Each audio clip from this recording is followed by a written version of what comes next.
pandemic happened, and then I was like, VR, it's time. I need to move. I need some kind of activity. I need some kind of social something. And then I found Echo. I made some friends in a random pub once that like introduced me to the concept of VR Master League, that introduced me to the concept of being on a team.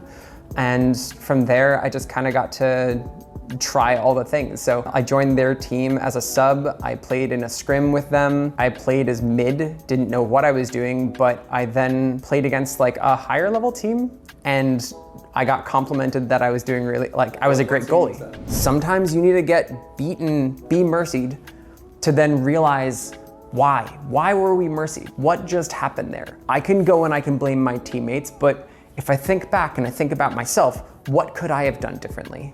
My TikTok is like the first form of social media that I've ever really put any time, effort, or energy into. It took me so long to even just post the first video on my TikTok. First impressions are terrifying. I was realizing that like, I am myself. I have a lot of friends in Echo. This is who I am. And I braced myself. There was definitely still like I am terrified to do this press button. But my best recommendation to anyone that is trying to get out there and make content and get over whatever that hurdle is just. Hello, my name is MoneyMitch26. I'm going to introduce the next guest.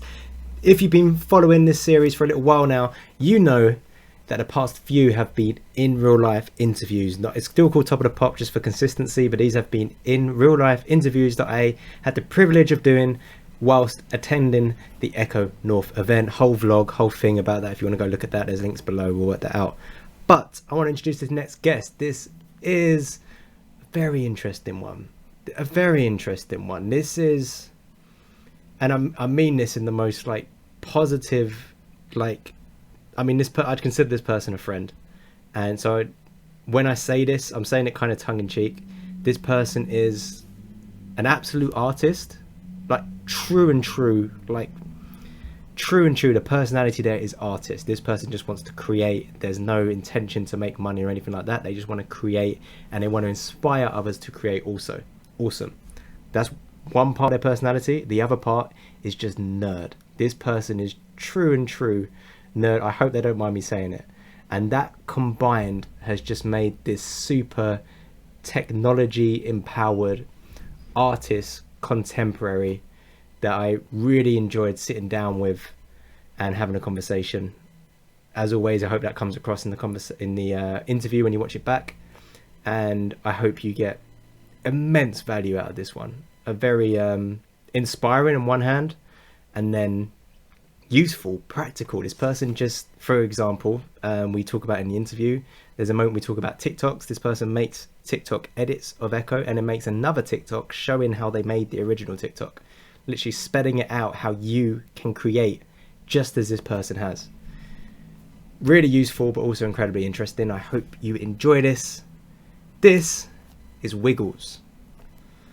Let's get into it. Hi, my name is MoneyMitch26, and this is Top of the Pop IRL, in real life. Third one I've done, and this is Wiggles. Hello, Wiggles. Hi, y'all. Hello. How you doing? I'm excited. Where are we right now? Right now, we are in Canada. We are in Ontario, Canada, and we are here for Echo LAN. Echo LAN, Echo North, Echo North, Toronto, LANada. Yeah, there's a billion names, but yeah. This is my fourth LAN kind of, and I'm very, very excited for this. We were going to be on the same team, weren't we? We were. We signed up. Yep. We had a name. We had an awesome name. It was incredible. It was. No, it was awesome. The team name was awesome. Apologies. Yeah. No, I know. And then I got dragged away. They hit me up and they were like, "Hey, we need you on this other team," and they're trying to balance teams, so I was down to switch. I was a little sad though, because I made a nice logo, but y'all will rep it. I believe in you. Well, we've lost the W. We did lose the W. You lost the W. Awesome. I did. We've lost them. Yeah. I know. I'm sorry. I'm not sorry, but I'm sorry. So yeah, we're here for LAN, and I thought I'd use this as an opportunity to start interviewing people in real life. I know it kind of messed with the format, so we're not on Top of the Pop anymore, but we're still, the vibe of Top of the Pop is still here. So, Wiggles. Yes. I'll be honest, I don't know a huge amount about you. That's but okay. We've kind of We met at LAN. I think that was the first time. This is LAN back in April. Yep. And I was like, you need to come April to the UK. or February? February, my bad. There we go. April was the UK one. And that's what I was saying. I was saying you need to come to it. And you were like, yeah, I'll come. And then I didn't. I did. I'm sorry. Yeah, it's been busy. That's all right. Life has been a lot, but we are here now. And hopefully I'm still trying to convince Luke to do another Tyro one in the US. So yeah, that would be awesome. I get the feeling that's going to happen. I hope so.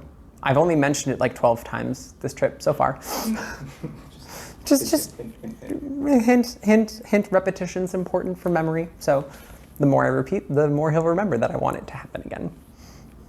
So, how did you get into Echo? How did I get into Echo? The most general, open question I could ask. But honestly, that's a great question. So I bought a Quest 1 in 2019, 2020. I don't remember exactly when they came out, but I found Echo, I put it down, I messed around with some other stuff. The pandemic happened, and then I was like, VR, it's time. I need to move. I need some kind of activity. I need some kind of social something. And then I found Echo, and it kind of gave a lot of that. You found VR and then Echo, or was it Echo like kind of the same time? I found VR, then I found Echo, then I found neither because I stopped doing either. Then I found VR again, and then I picked back up on Echo. I made some friends in a random pub once that like introduced me to the concept of VR Master League, that introduced me to the concept of being on a team. And from there, I just kind of got to try all the things. So I joined I joined their team as a sub. I played in a scrim with them. I played as mid, didn't know what I was doing, but I then played against like a higher level team, and they even brought in a higher level player, and I got complimented that I was doing really, like I was a great goalie. It was Cryptic's team. I don't remember exactly. At the time, they were much higher than us, because that team I didn't even end up playing in VRML with. I think I left it before the season even started. That was before season 3. And so we were playing him, and they pulled in Mozzie. And so it was a bunch of people that were not that great at the game, but that we played against them. Mozzie complimented me on my goalie skills, and I was like, I wasn't even playing goalie, but thank you. And then I like hard focused goalie for pretty much ever since. And it's interesting how that happens, isn't it? I love it. Someone like you look up to says, oh, you're really good at this. And you're like, yeah. But you kind of identify with it and then double down in that area. I've also, like, in most games I've ever played, I've always been a support type character. You were saying that. You were talking about League of Legends, weren't you? Yes, I played a lot of League of Legends, and I always played as a support character.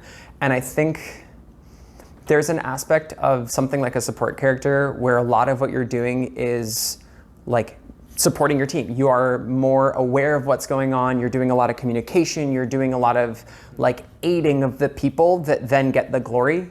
And I don't know what it is about that. Like, I love being someone that can help someone else succeed. So, and that's not just an Echo thing, but in video games, that is something, I get something out of that like I really enjoy. And I also very like the strategic aspect. So being a goalie, a backline player, being a support in League of Legends, all of those have always been like, well, let me step back, let me make sure everybody else does really well, and through that we win. So. Is this like a trend that you had growing up as well? Do you have siblings? I do not have siblings. I'm an only child, and honestly, growing up, I didn't have that many friends. I found a lot of activities to do, and I kind of did anything that I found amusing and went like entirely as deep as I possibly could. Like, amusing. Huh? Amusing. Funny. Okay. Yeah, like, I made Rube Goldberg machines for fun. I used to make like duct tape art. I actually made a Halloween costume once entirely out of duct tape. A messenger bag that I used for school. I got really into origami. I made like forts. I did all these random things, but like I just was curious.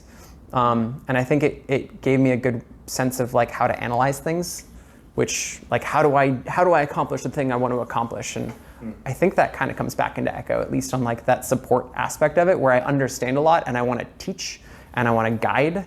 But yeah. You do coaching as well, don't you? I've done some. You mentioned about goalie boot camps. Yeah, so right now the biggest thing I'm trying to do is not overpromise myself. because it's so easy to do. It's so easy to do. Okay, but I'll do it for you. You're one of the best NA goalies, and you are teaching that to the community by running those workshops, or whatever you call them, boot camps. yeah, It's very good to see.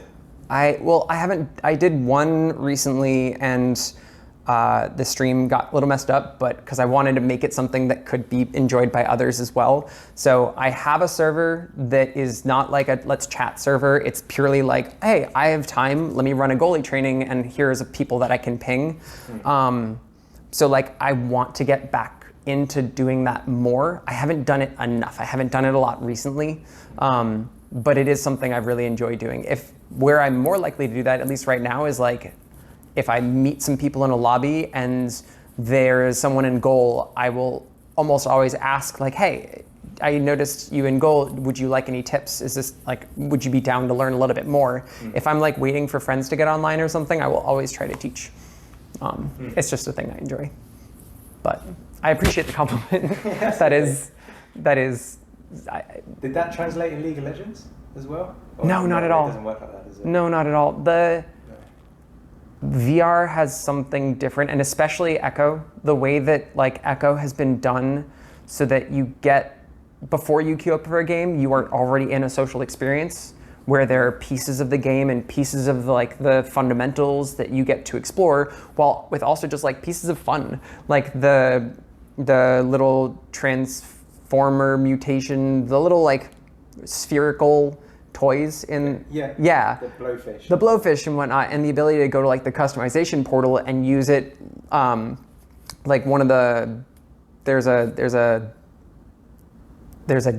musical instrument that it's very similar to, and I forget exactly what it's called, but where you can like move the actual toy up and down, and it plays those different pitches. Like that's silly, but it's also creative, and so Echo did a really good job of making a social experience in the process of queuing up to the game, so you could still play the game, but not just be sitting somewhere bored waiting for a queue thing to load. You can interact with people and have that social interaction beforehand, and then even during the game. But like, Echo is different.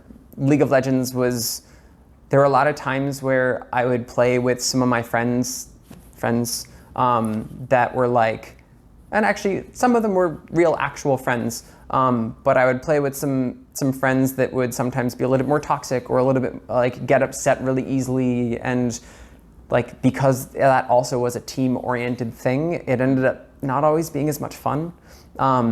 And you're only really interacting with people via voice, if that at all. A lot of times we would be on Discord and that was kind of it, but in VR there's like so much more. Like there's mannerisms, there's the way that someone tilts their head. When I get really excited, I put my hands up. It's just a thing that I do. I use that emoji too, fun.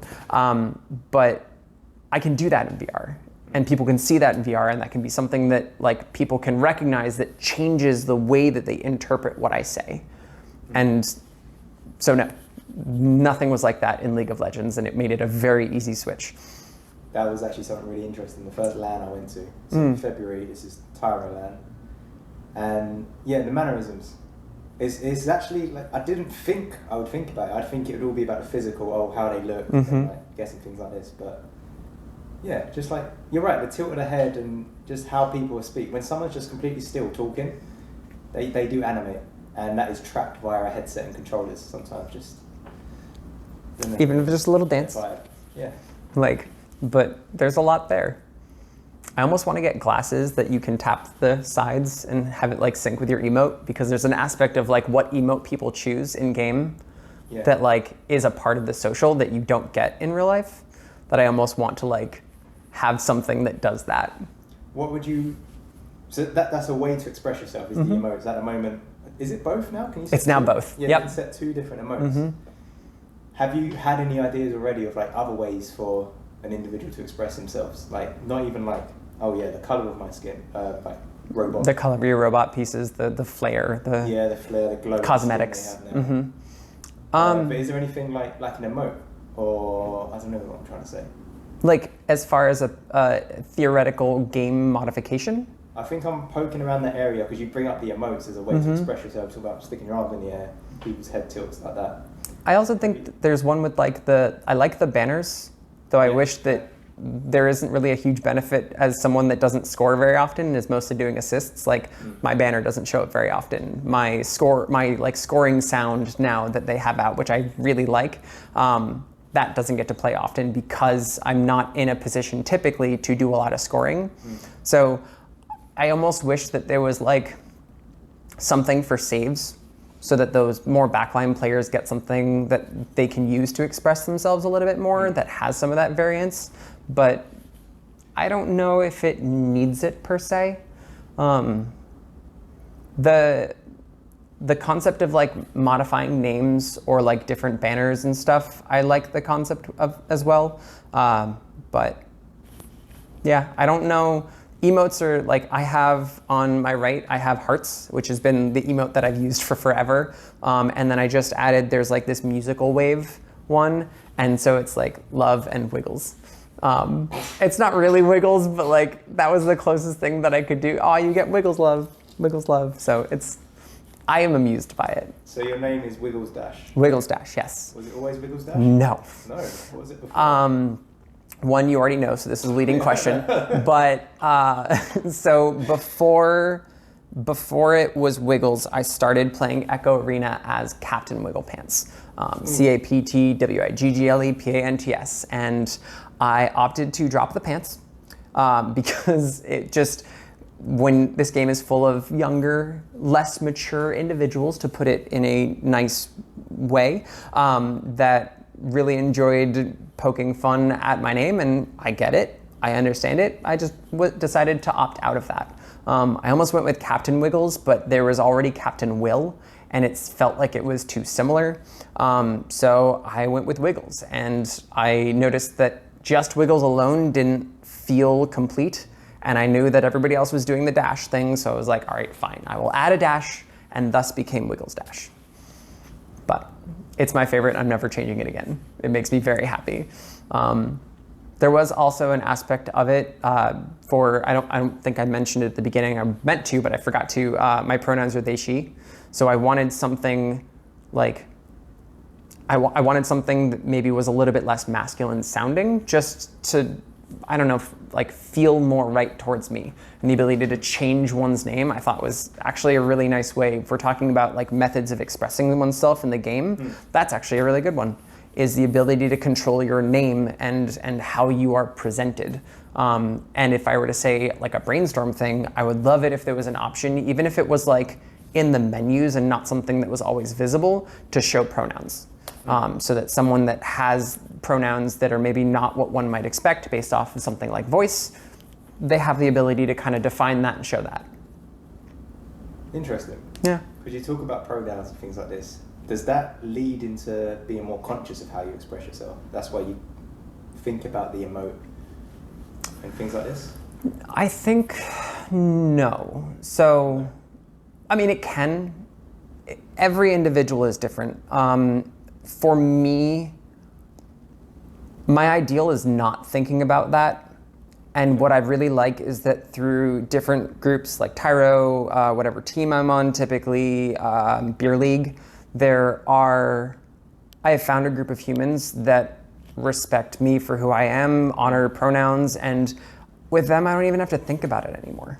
And that is my favorite part. So like, I would rather express myself for being the silly individual that I am, or being nerdier and focusing more on like expressing who I am as a person as opposed to what describes me at times. But yeah, that is what I value and what I try to bring forward, but that's not going to be everyone. Someone may like very wholeheartedly want to make sure like trans can be a part of someone's identity, and that is absolutely valid, and they may want more of a way of expressing that.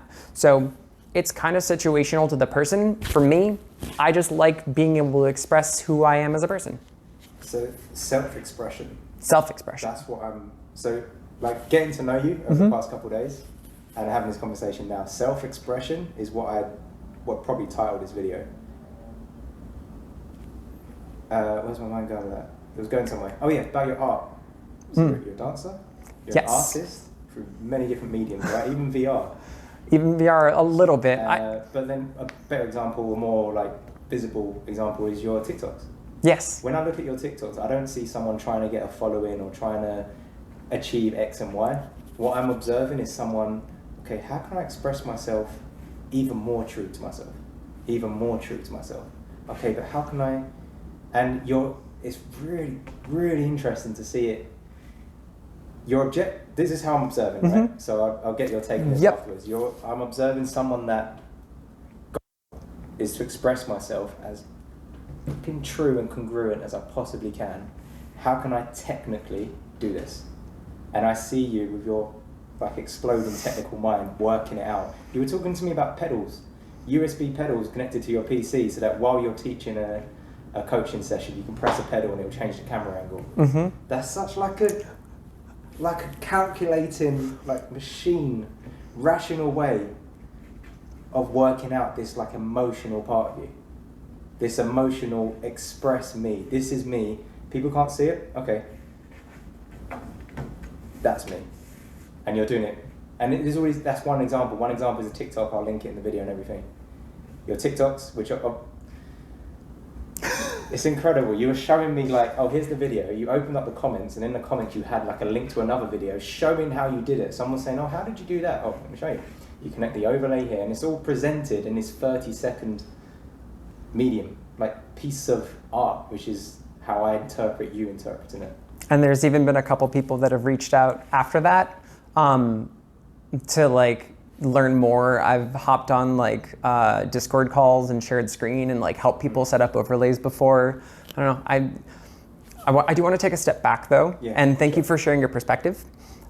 There is, and external perspective sometimes can be more telling than my own perspective. That's just how humans work. Not always. But one of the things that you said at the beginning there was that my goal was to show me. Is what I'm observing. Mm-hmm. Self-expression. I would say my goal is to be me.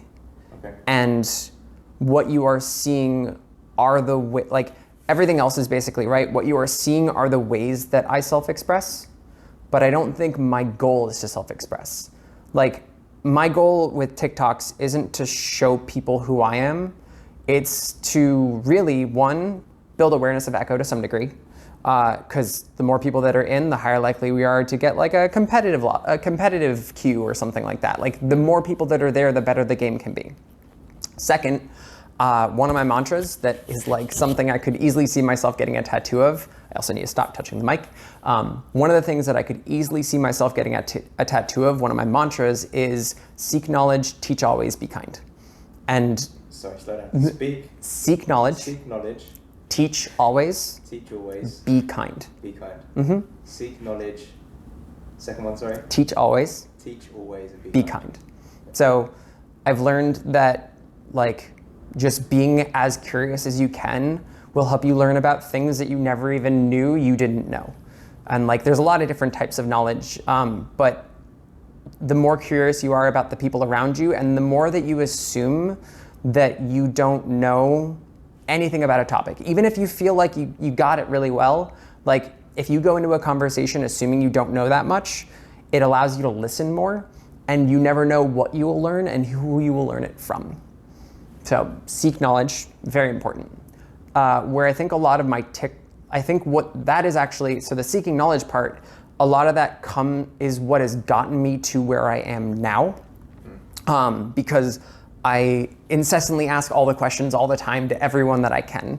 Multiple hour sessions with many people, just like in a private nerding about the mechanics and different ways of doing things, and you never know who you can learn from. The second bit, seek knowledge, teach always. That's where I would say that my TikTok account in particular is a form of expression of mine, in the sense that like, I wanna show people what it can be. I wanna show different strategies. So like the pinned videos on my page are ones that teach you something.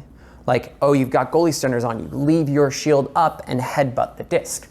Oh, you know there's someone on backboard. Stay anchored, limit looking at them. And as soon as the pass goes to them, then launch up, grab, and get the disk to where it needs to be. Or even something like launching someone out of goal. You can stay in goal, but still give someone a speed boost. Those are mechanics that if you don't know they exist, or you haven't thought about it that way, then you can't do anything with it, because you don't know it. But as soon as you are aware of something like that, you can take that and you can practice it, and you can Google, and you can learn more, and you can ask other people. And once you know that you don't know something, you can get that information. And then once you got it, you got it. But like, I want to show as many people as I can what the potential is and different ways to actually approach the game and approach thinking about the game. I, for a long time, was really kind of self-conscious about my voice. And I finally ended up actually posting some that had my comms. And comms is something that I've asked so many questions about. I have worked on for so long. I've tried to optimize to the best of my ability and really like keep it as succinct as possible, and gotten a lot of help from a lot of people, but I almost didn't post things with my comms because of that. But like one of the very first videos I posted with my communication style in the back, Dimwee actually, Sir Dimwee actually took that video, stitched it, and was like, this is what you should sound like on backline. This is what a backline player does. And I was so happy, because that then meant the thing that I was like trying to showcase with that, suddenly like he was able to use his clout and people's visibility of him, and it drew more people to that structure. And the number of people that like talked about the comms, and the number of people I think that even saved that video, made me really, really happy, because I knew that it was actually something where people got to see what that looked like and hear what that sounded like and understand that the game can be done a certain way. And that just, yeah.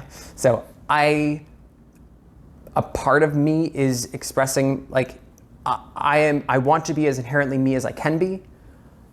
Like, my TikTok is a way that I express myself. My goal is not to express myself. I'm not trying, like to your point earlier, I'm not trying to get a bajillion followers.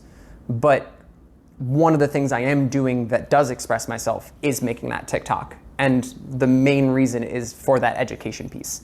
Like, I have asked so many people, like, what do you want to learn more about? What do you want to see?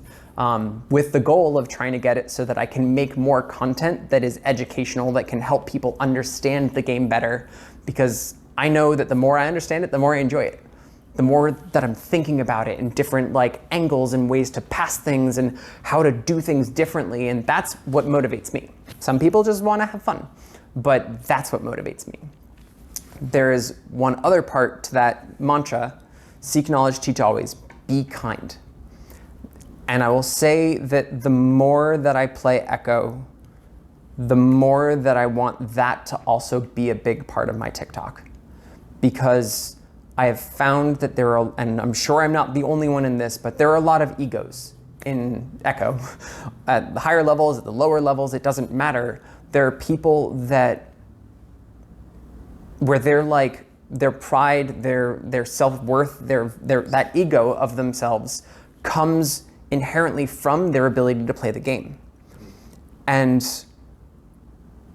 I really think that the more people that can just have fun playing and have fun with incrementally improving their own skills, and realize that like sometimes you need to get beaten like in a match really, really like hard. Like sometimes you might need to be mercied to then realize why were we mercied? What just happened there? Like, I can go and I can blame my teammates, but if I think back and I think about myself, what could I have done differently? And then you start to learn, and then you start to grow, and you're able to keep that going. But the other side of it is sometimes people are just inherently mean. Like, be kind, do unto others as you would have done unto yourself. If you can help someone and it doesn't negatively impact you or neutrally impacts you, or if it doesn't negatively impact you, do it. Like, do the things that make this an actual community, that make it a safe space, that make it something that people want to do. I've found community here, and it made me so happy during the pandemic to have a group of people that I could call my friends, that I could hang out with and still like be at home. And I get a little sad by the number of people that have gone into Echo and had an experience where someone wasn't just being kind, and probably will never come back to it for that reason. So I like to show that it is possible to be a kind and good human in Echo to the best of my ability with those TikToks. It's a different thing, but it is important to me. So that's really what my TikTok's about, I would say. Why is it important to you? I mean, it's a leading question. Yeah. Why is it important to you? Like my TikTok or the people being kind? The be kind? So that tangent at the end there. Yeah. Really pressed on the be kind, talking about people relating their self-worth to how good they are at the game, looking down on other players, like using that as a metric to how I treat this person. Are they worse than me? Yeah. Don't care. Are they better than me? Oh, wow. If they're worse than you, then help them out. You were there at one point. If they're better than you, learn from them, ask questions, seek knowledge. But it's important to me because inherently, like, we are all humans and we do things outside of just Echo. And it doesn't matter where you are, the voice that you have and your actions impact the people around you. And you might get a kick out of it, but that doesn't, like, you are inherently adding negative to the world. Even if it's just like, yeah, I can get away with it, but why do you want to get away with something that negatively impacts somebody else? What is that? What is that? What value are you getting from that? And that to some degree is a genuine question. I more would love it if people kind of just reflected on that. But I think there's an aspect of it where, like, the culture feeds the culture.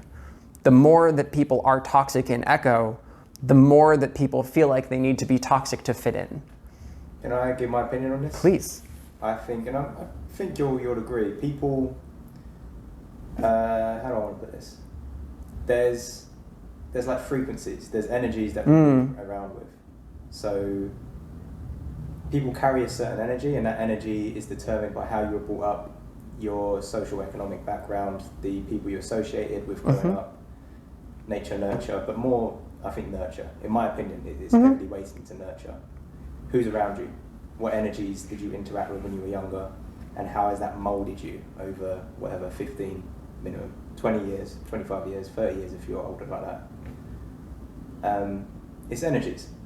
And if you're exposed to more higher positive energy, then it's just naturally, it's the energy you speak to. And you'll operate on that level, that'll be your baseline.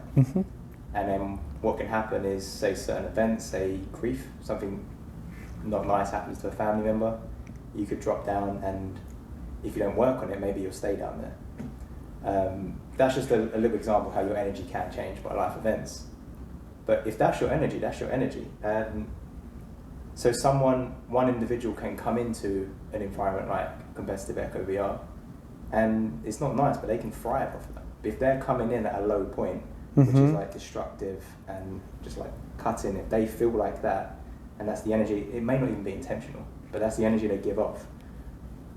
Because that's what's in them, that's their internal's being reflected out.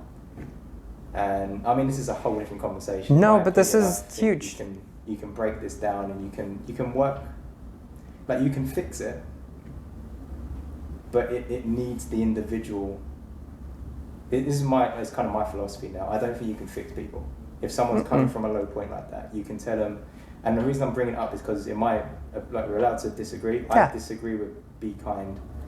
Caveat. don't click. No, we're good. I disagree with the intention or the possible interpretation of that I can fix everyone. I don't think you can. I think, of course, you can positively influence people. You can have a positive impact. Yes. But you can't save everyone.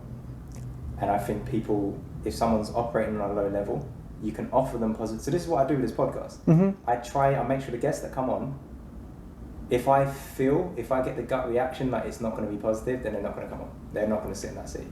If I get the opinion like yourself, Luke, Cool Whip, wonderful humans. So I don't want to like make some kind of superiority complex. I'm talking about just energies. Can I actually rip off that? Go. Because I think you just gave me some language that I think can describe be kind better. Please. Be kind, for me, it being a mantra is how I want to hold myself. It is the energy that I want to give off. And the goal is not to change, because you're entirely correct. You cannot change others by force. You can't change others by making them do certain things or like trying to force them into a certain scenario. But if people don't, like, part of the reason why Be Kind is one of the motives, or one of the things I put into my TikToks, is because I want to show people that there is a positive energy at that level. And so if they're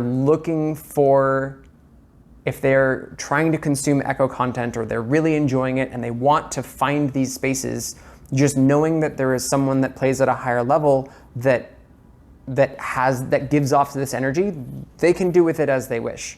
But I want to make sure that there is an energy at that higher level that is more of what my energy is, so that people can then feel that and know that that is an option even.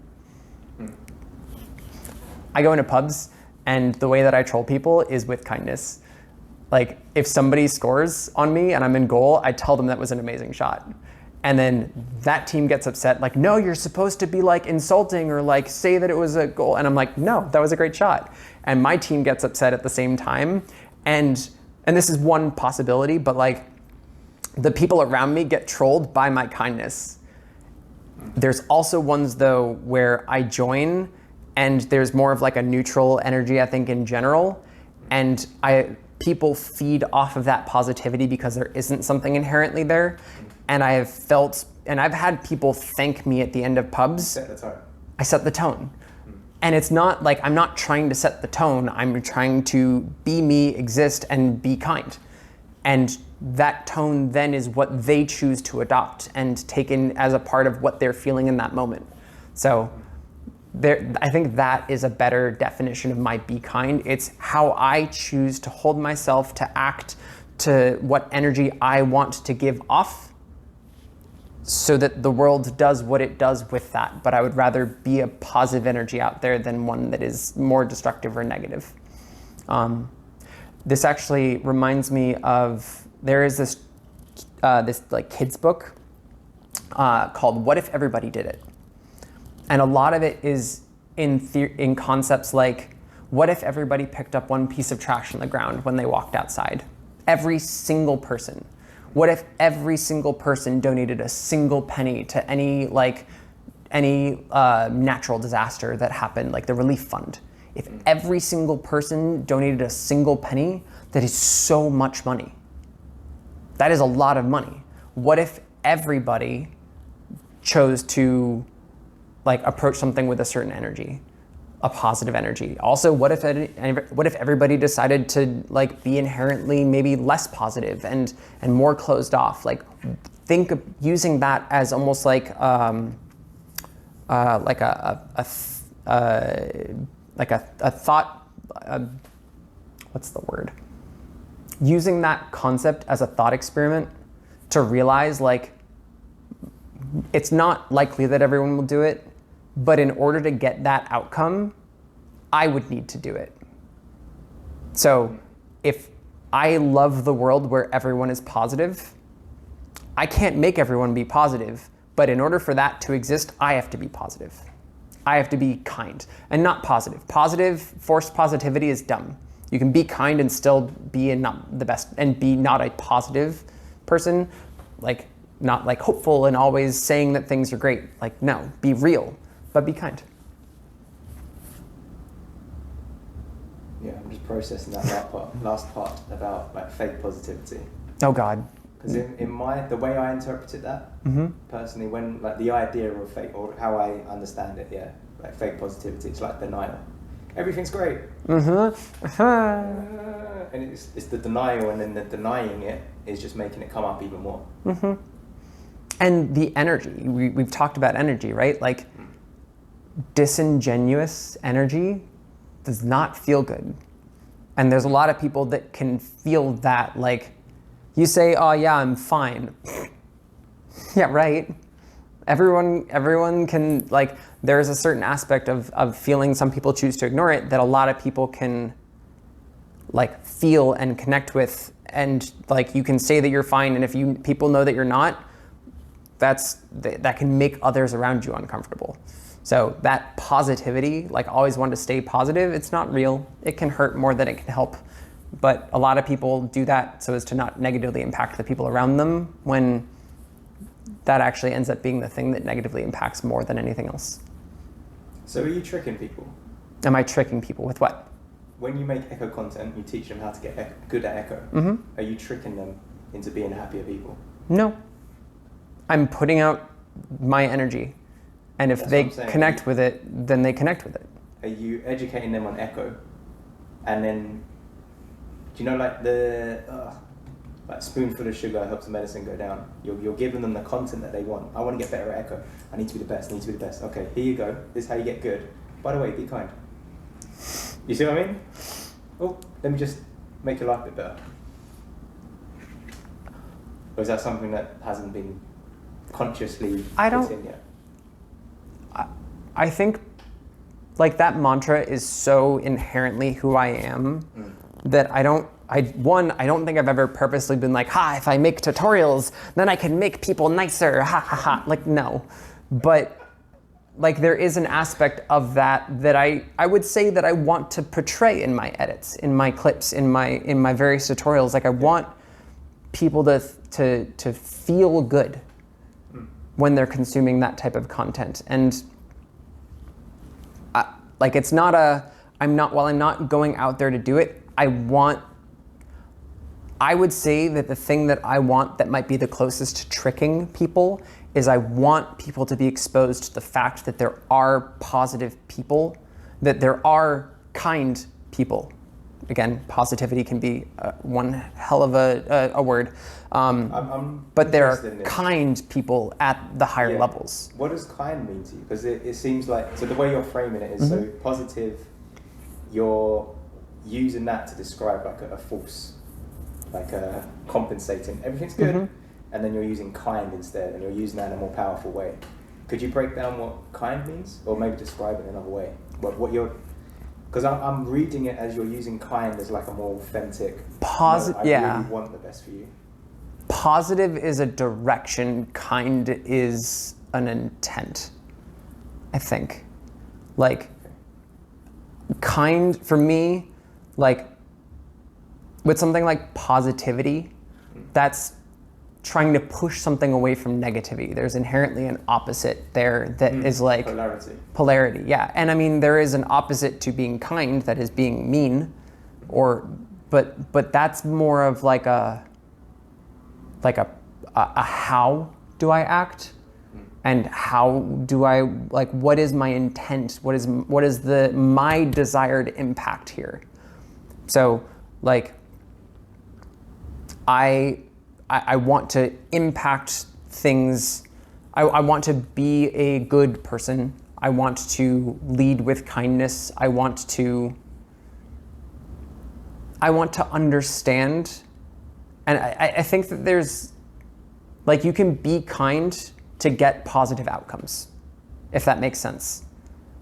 But you can't really be positive to get kind outcomes.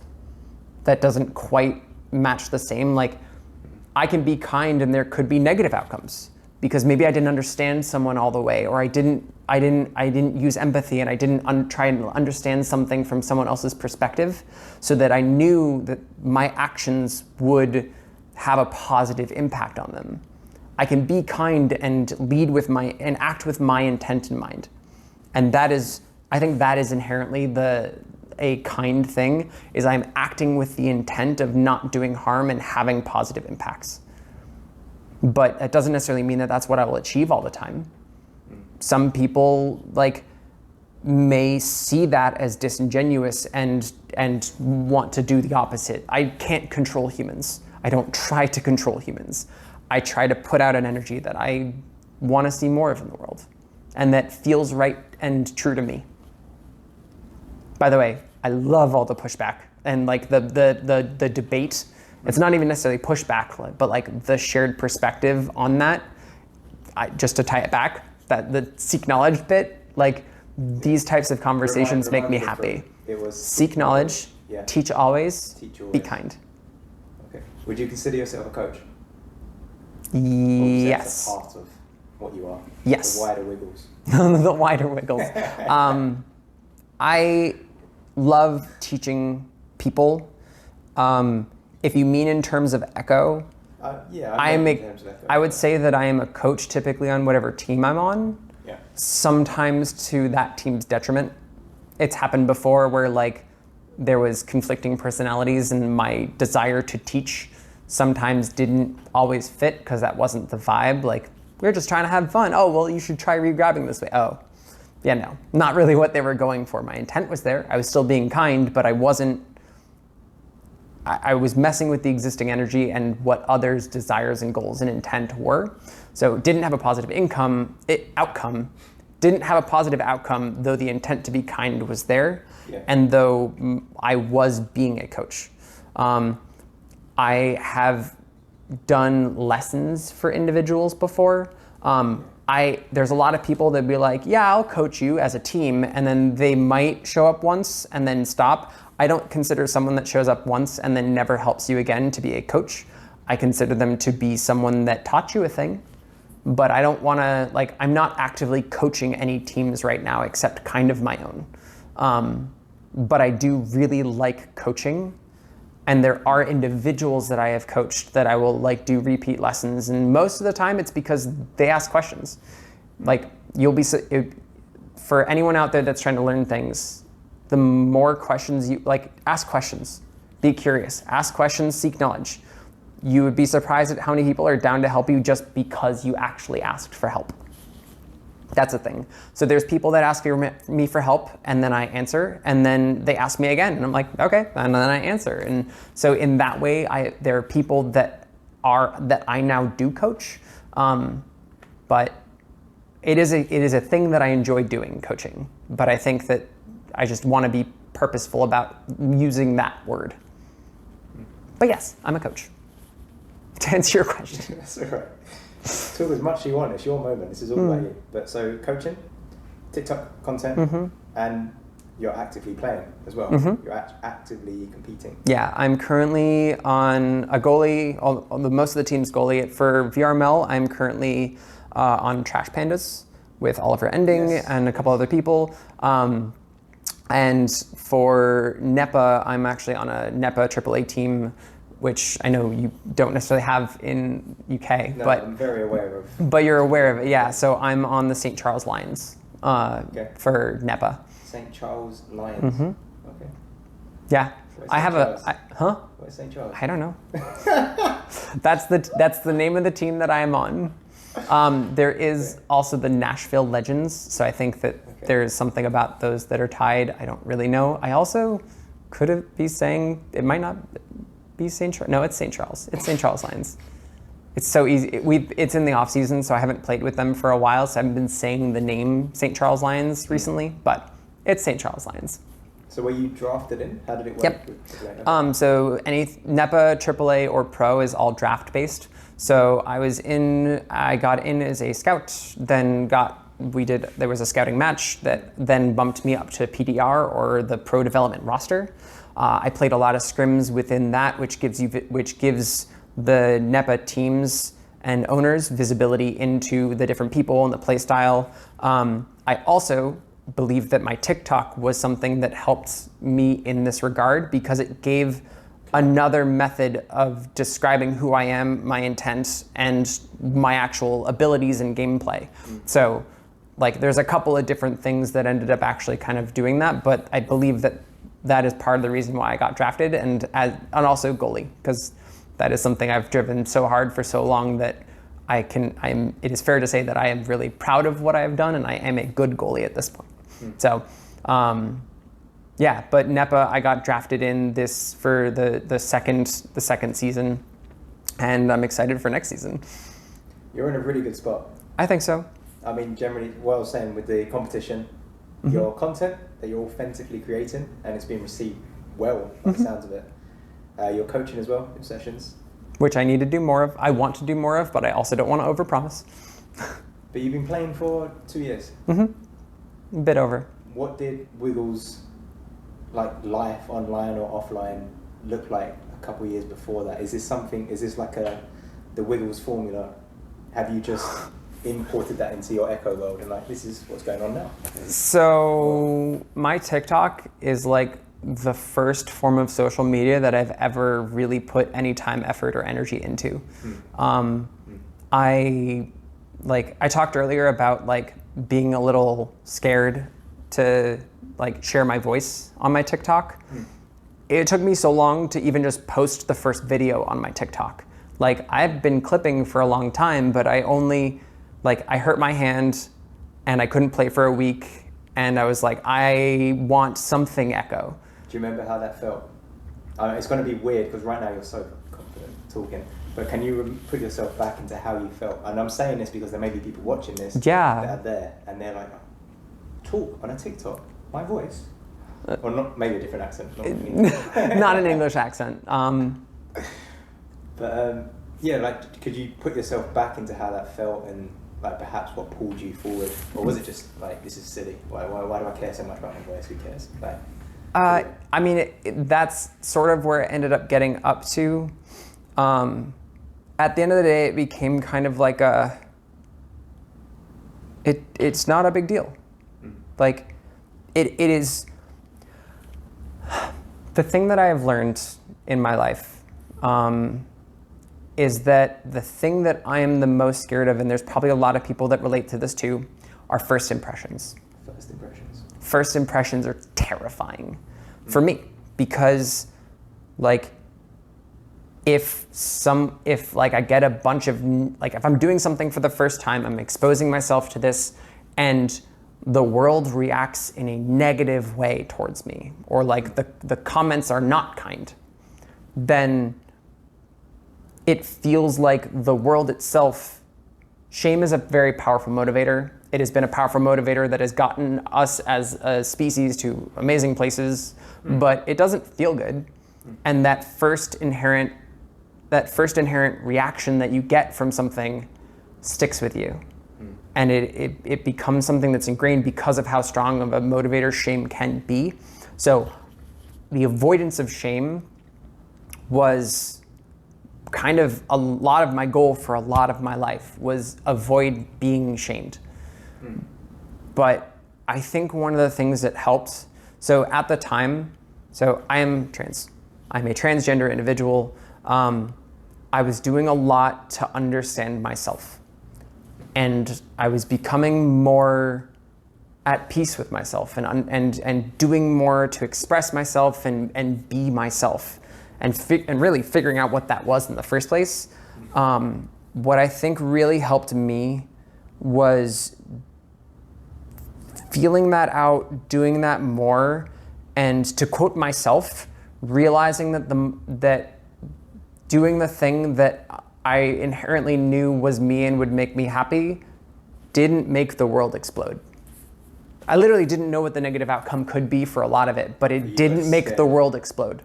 I was scared. There was an inherent like fear of this shame, of this negative impact with which I could not describe.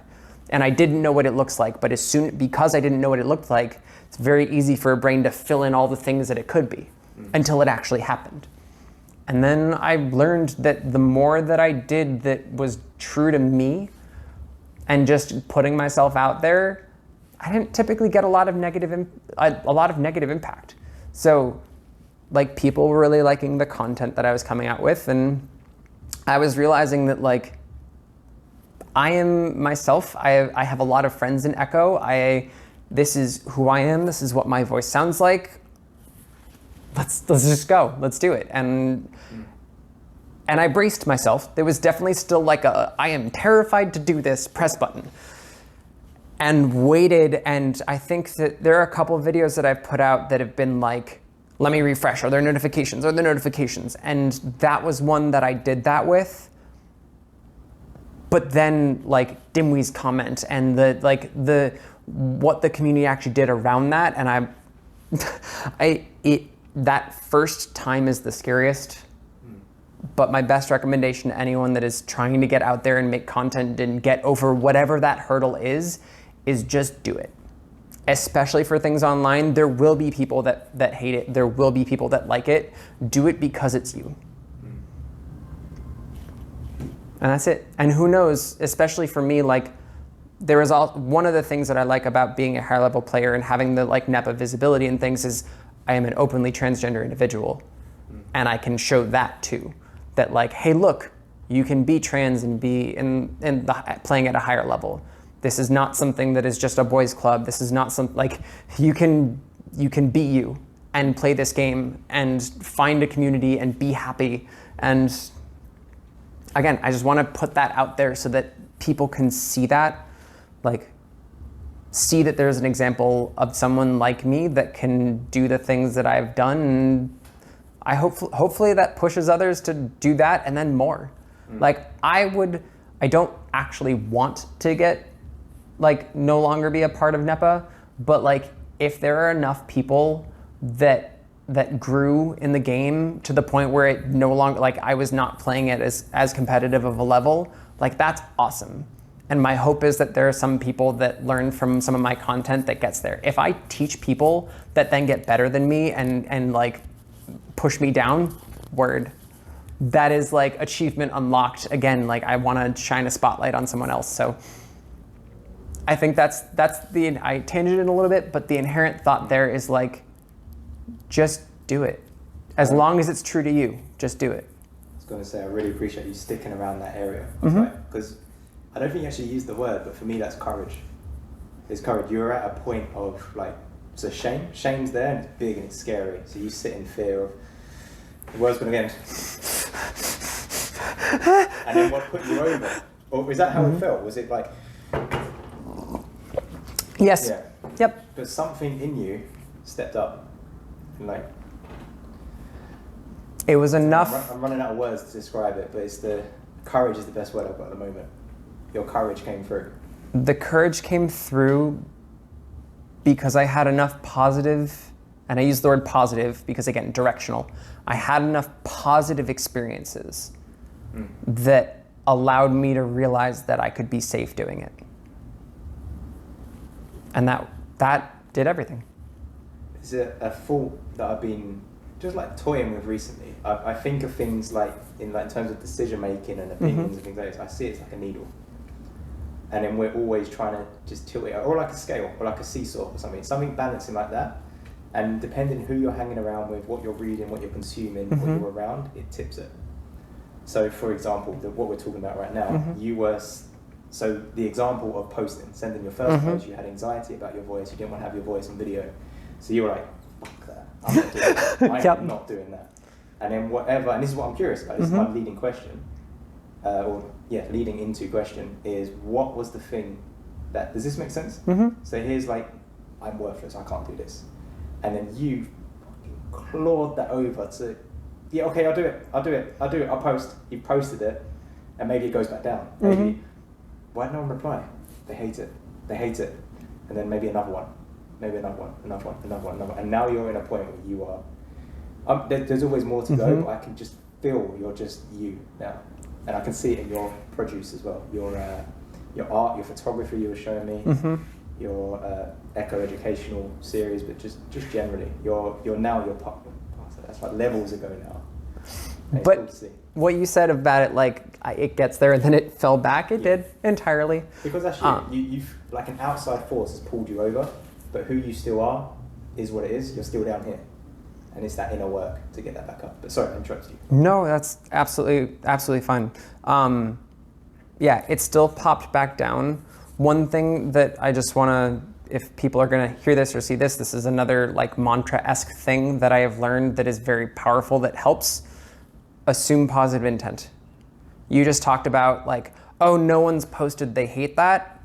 I am proud to say that that is never a thought that will go through my brain. Because if I assume a positive reason for that, even if I'm wrong, as long as I know that there is a positive reason why people may not have posted a comment or something, then I know that I don't know enough of the story to make an actual judgment, and thus I can be relieved that that there could be a positive reason and I can live with that. So like maybe they were just scrolling really quickly and saw it and was like, yeah, it's cool, I don't have time. Maybe the keyboard on their phone there's a crack going across it, so they can't type anymore, but they can swipe. Who knows? But like, there's ways to come up with positive things. So I wanted to quickly note that. Assuming positive intent is a very powerful tool. As long as you can think of some positive reason behind someone else's behavior, that should give you enough time to calm any like initial reflexes and then ask questions and seek understanding of what actual intent was. That's a tangent. What was your original question? I can't remember. I was just okay. So the needle thing. Oh, no, I don't think I actually asked it. I kind of alluded to it, but what was the external influence? Was there like someone around you or people around you or content that you were consuming that was getting you to be brave, awakening that courage and getting you over that line? Probably. I don't know exactly in like what time frame that was or when it was that I posted that with. That was when I was with Tyro and A, which amazing team, my fam. Maybe, yeah, it's your my fam. Your family around you. So every day I was playing Echo and surrounded by people that heard my voice, knew my pronouns, respected the hell out of me. And that was dope. I have been I am part of VRGL, Virtual Reality Girls League. In Beer League, when I found out, I was doing some kind of like talk, I don't remember the exact context, but I was doing some kind of talk with a bunch of people that were in Beer League. And on the talk, I found out that, I didn't even realize this myself, but I found out that like Beer League added pronoun reaction roles. And I like got so excited because one of my primary communities like gave me a method to help people understand who I am inherently without me having to like, let me take a step back. What they did was they made it normal. They made sharing pronouns a normal thing within that community already by creating reaction roles for it. You don't have to engage with that. But the fact that that is there means that there is an intent behind the organization that this is a part of it. So I didn't necessarily have to like, for a long time I had they, she in my actual nickname for that server, but little things like that where suddenly it feels like that workaround that I had to work on is now respected, honored, and normalized within the communities that I care about. Every one of those little things bumped that. When someone that, like, if I was in a lobby and someone used she, and then I was with one of my friends and they corrected them, like, that's validating. That's normalizing the fact that, yeah, that's what their pronouns are, whatever. What's even better is when they would correct and then that person would be like, oh, I'm sorry, I didn't realize, and then use the correct, like, all those little things add up to confidence and realizing that there's a lot of people that are in acceptance. But I want to lean back on that normalization, like that normal bit. Like, I don't talk about the fact that I'm trans on my TikToks. I don't. You don't want it to have to be a conversation. Yeah. Like, these are my pronouns. This is the thing I give a shit about. This is the content that I want to make. I'm not trying to be like, trans agenda. Like, be kind. That's all I want. Just be a kind person. That's what I'm trying to do. And check out my stuff that I'm making. It's fun. I enjoy making these. You should see it. It's fun. So the normalization bit, I think what I will say is that the thing that pushed that needle over, even if it fell back, the things that cumulatively pushed that over the edge is people treating me normal, like a normal person, because that's all I really think I am. And the more that happened, why would I need to be worried about being normal? And I think this is an incredibly universal thing as well. And that's why I was using the example of the first post, the first post that you make. Because, well, personally, I've dealt with that as well. Like, I make content as well. I do this. I'm talking in front of a camera that's rolling right now. Hey. You want to put it on the internet? What? What? Do you realize that that's there forever? And people can judge you for it. And you'll never live it down if it fails, and blah, blah, blah, blah, blah. All these what ifs. Yep. It's so universal. And do you know how many people aren't going to share their story or share their gift or whatever? They're not going to do it. And they really, I've actually started doing this when I have someone tell me that they want to do something, and then when it happens, they're saying it, they start realizing that they've kind of got to do it now, and they're like, no, but I haven't got time for that. Or the silly response is, yeah, but that means, no, I haven't got the thing, so I can't do it. And what I've started doing now is just doubling down and be like, no, you said you'd do it. You should definitely do it. And like not leave them alone for a little bit, like really press. No, you just said you'd do that. And what I'm doing is the needle. I'm getting them over. No, you literally just said you want to post that, didn't you? Yeah, but no, I haven't got time. No, you've got time. You can do it. And I'll just hold them. I'm not going to be a dick. I'm not going to do it forever. But I'm just going to hold them a little bit. If I can just get that needle to 50%, maybe they'll post. May I share my perspective on that? Go for it. Is that just bullying? No. Okay. And I think it's not bullying because of your intent. Cool. But I think, so when I think about being the recipient of that, right? There's in that moment, I have reasons why maybe I'm scared or I'm nervous or that it's when you feel a certain way, it's very easy to find excuses that help reinforce that that's the direction you want to go in. I think there's a couple things that you can do there. One, the thing that you are doing that is the most valuable is follow-up. Okay. That is huge. It shows that you care. It shows that you have the intent to see them achieve the things that you can see that you can imagine them achieving. The second thing, seek understanding. And this applies to pretty much everything. But so you're saying like, oh, you don't have a tripod. Well, if you did have a tripod, how would that change things? Or what have you thought about as far as potentially creating alternatives? Or why do you feel like you need a tripod? The more that you can seek understanding there, the more you can either maybe the more that you can maybe help the actual scenario and maybe help solve a problem. But two, you also could be there to listen. And there's a lot of people that, like, what's actually happening there is a feeling. There is a nervousness. There is a fear of doing this new thing. And with so many humans, the thing that needs to happen to get beyond that is verbally talking about it. And by asking these questions and having that curiosity, you actually then give them a space to have that conversation, which inherently feels through a number of the things that they are maybe nervous about.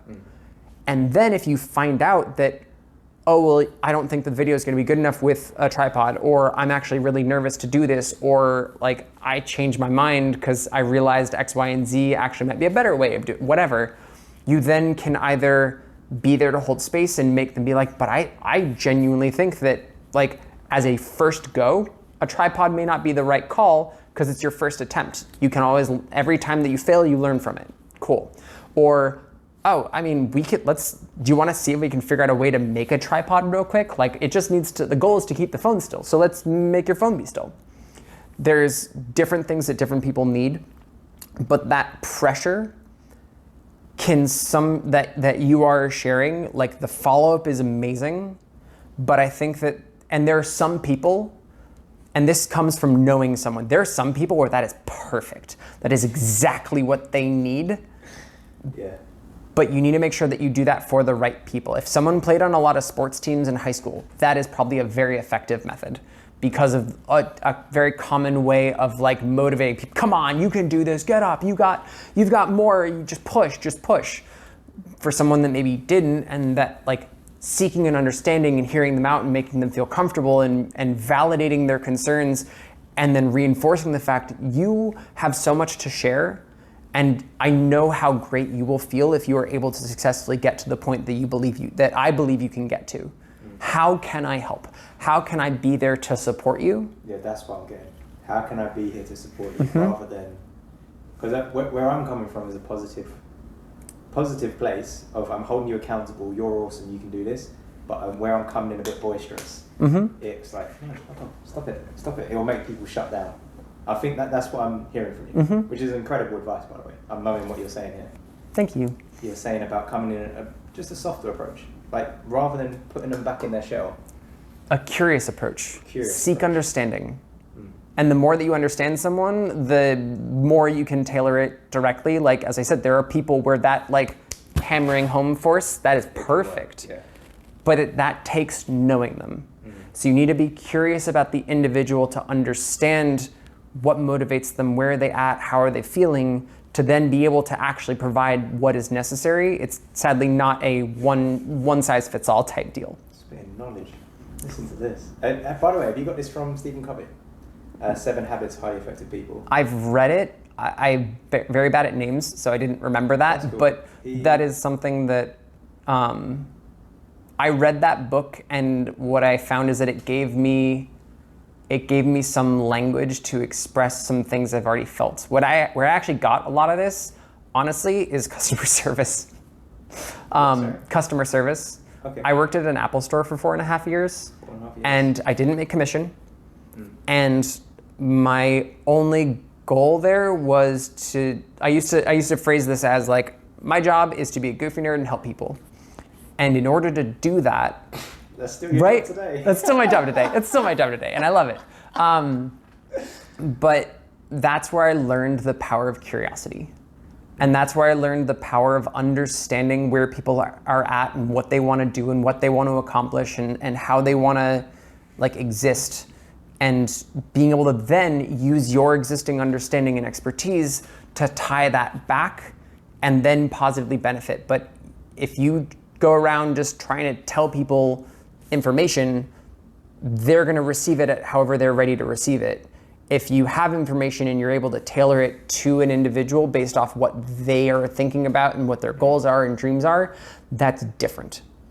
I used to teach like the concept of being curious to a lot of the people that I would coach and train at Apple. And it was like one of the goals that I would set for myself and others was, by the end of the day, I want you to learn at least one new thing about Apple stuff, but I also want you to learn at least one new thing about something entirely unrelated to Apple. In order to do that, you had to have a conversation with someone that got into something that you then became curious about, then you went deeper on. That didn't necessarily have to do tie directly back to the products, but you were able to then like learn more about them, which then would help you guide them to something that would benefit them more in the long run. A thing that I want to throw out here is one of the things that like curiosity thing, I have a question. And I don't think I actually asked you yet, though maybe I did. If I did, I forget. And that's one of the downsides to this. But I have a question that since 2013 has been my favorite question to ask basically any human being that I meet. I use it when I interview people at my job. I use it for random strangers. I use it as conversation starters. But the question is, and I always go, there is no context to this. Imagine I just sat next to you on a bench and started up a conversation, and I started it by saying, what is your thing? What is your thing? Mm-hmm. And I know I'm the one being interviewed, but I'm gonna ask you now, what is your thing?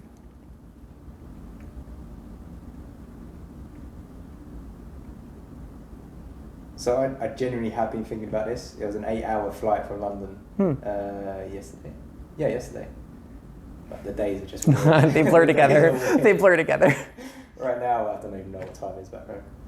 But yeah, I was really thinking about this. I was breaking it down. I got my little laptop out. I was typing away. I like to journal. I love to journal. And right now, my thing is Echo. I've spent a lot of money to fly out here to hang out with some other nerds that put electronic devices on their face to pretend they're in a different place. Nerds. What nerd does that? Yeah. Right now, that's my thing. It was coaching. It was a similar angle that you're going, and that's why I'm really enjoying this, specifically this tangent about seeking to understand. And that's just phenomenal sales. Like good sales it's obviously like influencing people and like pressing on pain points, but so that's half of it. I know you're frowning because you disagree. It's not a disagree. It's I frame things differently, I think. But I'll finish the picture. and that's half of the picture. Please. So in my opinion, like good sales is, so it's the right intent, the positive intent. So curiosity, seeing where they're at and what's good for them, what do they need. Say they come in a shop and they're buying a new sofa. What sofa do they need? What's their actual budget? What can they actually afford? What do they need for it? Do they have kids? Do they have pets? Maybe that kind of thing, like feed them for that. And then if you see them walking out of the shop without buying the sofa that they need to buy, that's when you can press on the pain points. And this comes down to influence. Understanding how they're working, what they're here looking for, what their needs are, that kind of thing, and then you can press in those areas. Coming from a positive place. I'm saying how it works, but obviously you can be an arsehole, you can do that, and you can force people to buy things that they're going to regret, but that's actually lose-lose. Because they're then going to purchase it, and then within 30 days they're going to return and go, no, it's ridiculous. Or they won't return and they will badmouth it to everyone else, and word of mouth is the best forms of advertising, and you're losing out on that. Just to clean that up, that never works out. It never works to force someone to buy something they don't need. It will always backfire in some way. But that is how it works. That is influence. You do need to, for someone to make a decision, you do have to press. Assuming you know it's the right decision for them. But people are just reluctant. People don't do things. And that whole knowing it's the right decision for them takes that curiosity bit at the beginning. And it also, so I ended up in like the middle of my time at Apple, I ended up in a tier 2 sales position where I still didn't make commission, but I had, what that means, tier 2? I was an expert. So basically, like I had metrics around sales that it was my responsibility to hit. And there were these like 2 add-on things. One of them was something that like I was supposed to get 40% of all new computers sold they should buy this thing, and the other one was supposed to get like 60%. And by the time that I ended up leaving that actual like numbers-driven role, I averaged 2 quarters back-to-back of 50 and 70. And the biggest thing, like we're talking about sales, like I've done sales. At the very beginning, you have 30 seconds to prove 2 things. 1, that your intent is to help them and not yourself, and 2, that you actually know what you're talking about. And the way that I approached it that kept me feeling good about what I was actually doing, because I don't feel good if I get someone something that's like, I would never be a commission-based salesperson, because that is not how or why I sell. What I learned was that the more I could understand about someone and actually teach them things and educate them on like, what does this buying process look like if you are doing it in an informed way, and then being able to lean back on the fact that there was actually a good product. Apple free advertising, it's not my goal here, it's more just a thing, I'm a nerd, it's fun. But the more that I could educate someone on what that certain process looked like, and let them make the decisions that were informed. Like there's a reason that all these things exist. And like I would tell people very purposefully not to buy something because I realized that it wasn't right for them. I got more efficient at communicating what is important in these processes and understanding people, and then getting more, maybe like less money sales that fit people the right way, that they walked out of it feeling good because I was able to inform and teach and educate and let them make the right decision. Are you still there now? No. That was retail. Now I work at a tech startup. I am a QA. I am a quality engineer at a company that makes quality engineering software. Amazing. Yeah. I love it because it's like I get to impact the product, but also the thing that we make enables companies of all kinds all over the world to actually make sure that what they give to their customers is of a higher quality and does the things that it needs to. So like a medical device or a more like a medical like interface that like it's important that those numbers all show up the right way. And being able to create a tool that helps companies that are in the medical field do that, or a game company or finance or travel, whatever. Like I really enjoy it because it has the potential of positively impacting anyone with a dream of making something. Positively impacting anyone with a dream of making something. That's kind of like a mission statement kind of thing. It's mine. But that's how you're approaching your current role. Wow. No, that's awesome how you've taken like a role and then you've really like injected like life into it. Like real intention and intention. I think that's the word I'm going for here. You put in like such a positive, coming back to our levels of energy we were talking about earlier, you're coming from such a high energy place where someone else might come in from a really selfish, like not selfish, but like day-to-day drives. Oh, I need to get paid, I've got family, or I need to pay for this. Which is super valid. Completely valid, yeah. But I'm finding it interesting how you're coming in from that. You're not even thinking about day-to-day, are you? Not typically. How can I make the world better? How can I brighten? How can I, the overall, if this is like the entire world, you're flipping it positive. In a way that aligns with the things that I enjoy. So you're getting something out of it as well. Yes, of course. If I wasn't, it would be a job. And by definition, it's a job, but to me, it doesn't feel like it. Like some of the like core parts of my role and the thing that I do, and honestly, I don't know how much I've ever fully stuck to my role. There's always things that I do there because I think it's the right thing to do to actually push the company forward. I was talking about role. I just lost my train of thought. What was I? Where were we? So your role at the startup you're at, QA, your intention to make the product better for all these people. So I've really enjoyed quality and like user experience for a long time, and I've seen so many bugs. You walk past a billboard sign and you see a Windows blue screen on half of the billboard because half of it was like run on one machine that crashed or something. Like those little things can negatively impact someone's experience with like your intent to create whatever you're creating. So quality, like product quality has always been something I cared a lot about. I also really, really, really, really, really love automation. Like, and I'm not like thinking about automation that's going to put people out of jobs, but more like automation that empowers people to do more human-centric things. 1 second. Hydration is important. And this company is all about enabling people, like the thing that we're creating is all about enabling people that maybe aren't as technical to contribute to product quality and be able to work kind of like as a team in a way that allows you to create automation that speeds up the actual process of creating product and increases the quality. I used to do the coded version of it and it speeds it up ridiculously. So like I did the role that it is improving the experience for. And so my ability to contribute back to that and add to it and see the value come out and get to talk to so many people that have lived and experienced the benefits of it, like that's just cool. That's just fun. It's at the end of the day, I need a paycheck.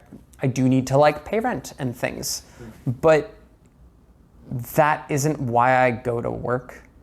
And the fact that I can get a paycheck for something that I inherently believe in, and that I can use the things that I love to have a positive impact on, I'm winning. Like I'm winning at life with that. And I recommend that anyone that can find that, do it. Amazing Fred. I'm just gonna reel it all Go for it. What's your thing? Oh, yes. So there's, first of all, I don't actually, like, I don't have a prefab answer for this. The thing that I just got excited about is the fact that you just asked that back. Right. There's a lot that I learned. So I will say that my thing is people. Okay.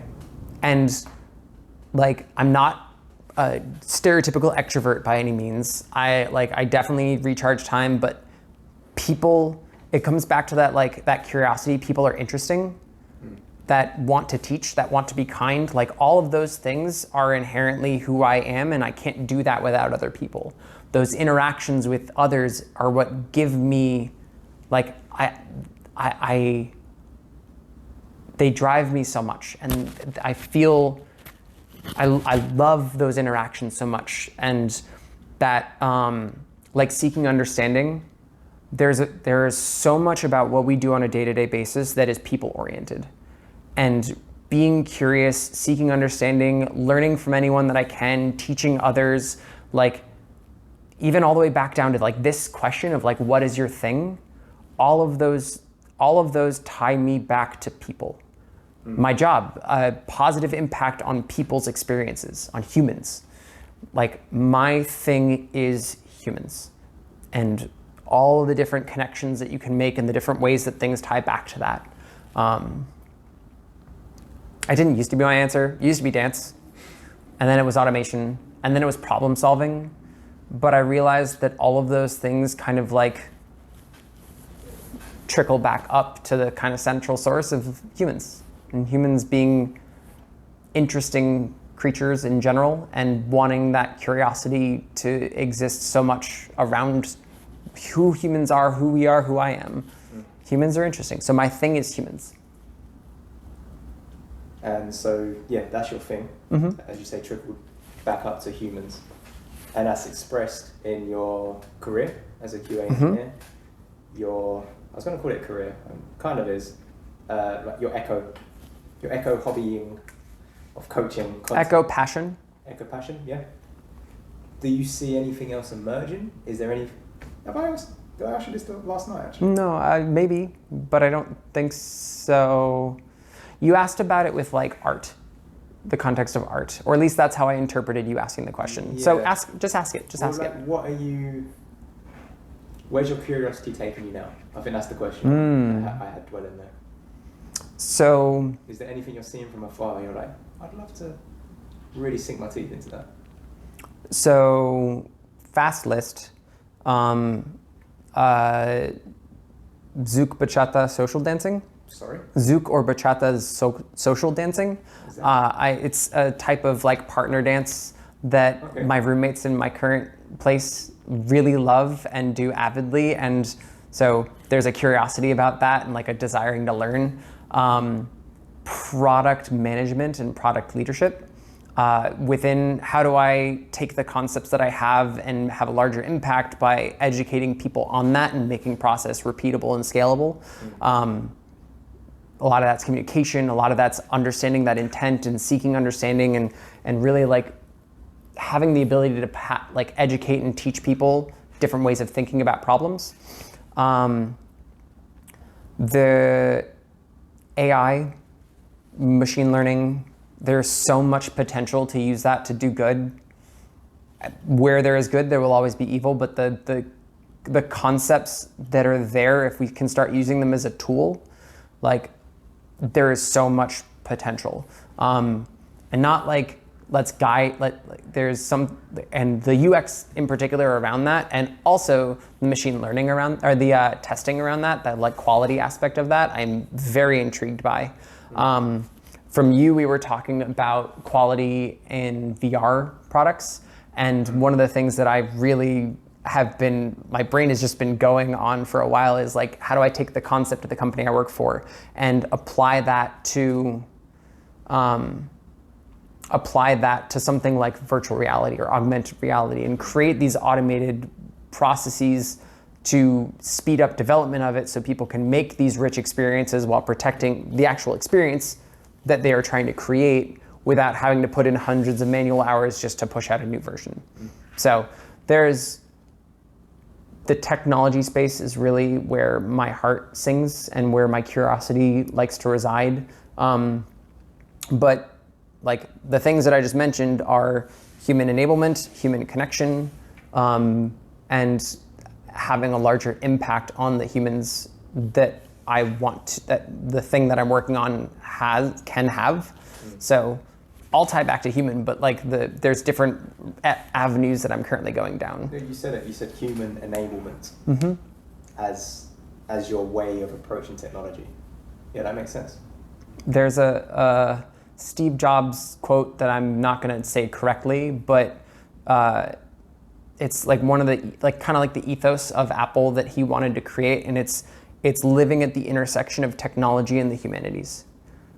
And it's how do you take living at the intersection at the intersection of technology and like social studies, humanity, like being a human.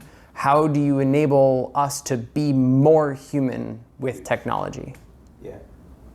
Like how do you create something simple where you can have an idea and not necessarily have to figure out how to make it a reality, but you just make it a reality? And how do you get as close to that process as possible?